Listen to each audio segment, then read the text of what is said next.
One of the things I like about open mics is, I've said this before, I get to read things that I either have never read before or I haven't read for years.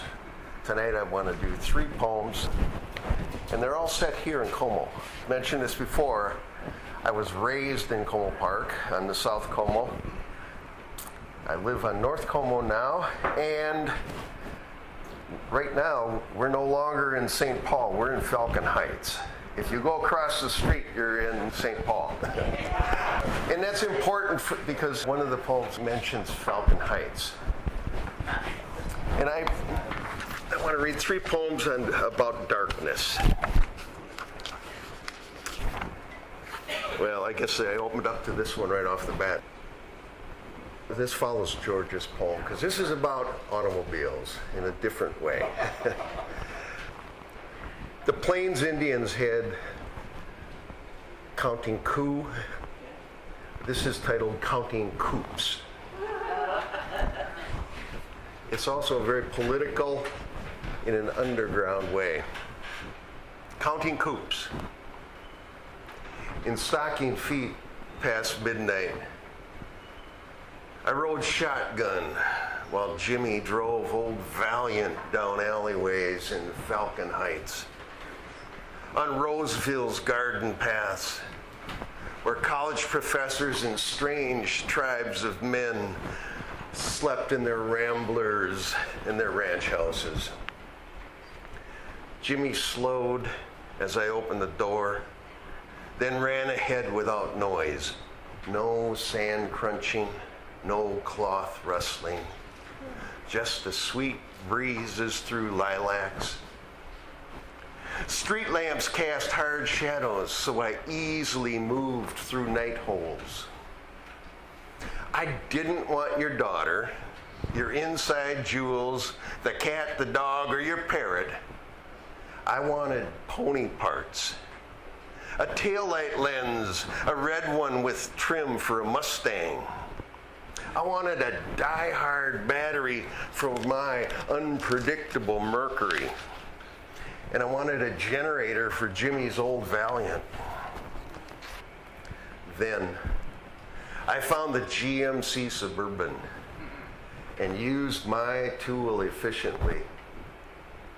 With a young man's gall and one tear of remorse, I left a 10 spot on the housing. With the battery gone, cable snakes curled around Hamilton's juiceless face.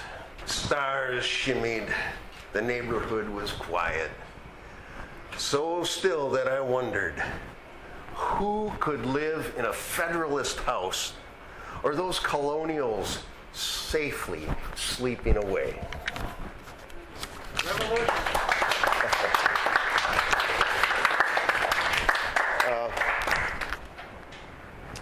There's another one, Crossing Calvary. Calvary Cemetery is just a short ways down here. If you're familiar with St. Paul. I went to St. Agnes High School and lived on the south side of Como. So Crossing Calvary.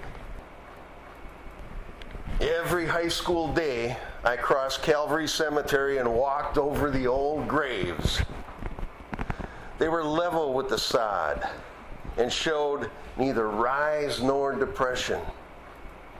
It was the way home.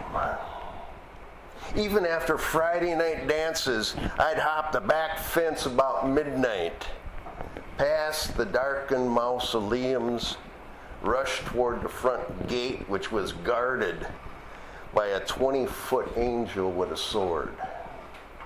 Once in a while, a flash of light would jolt my nerves until I convinced myself it was just a reflection off of a headstone from a car outside the fence. I had to learn that lamplight travels furthest when the darkness is deepest.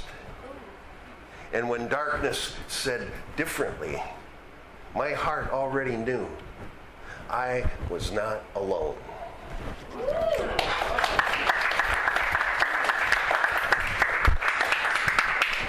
And one more This is only about 10 years old. The other two I wrote back in early 80s.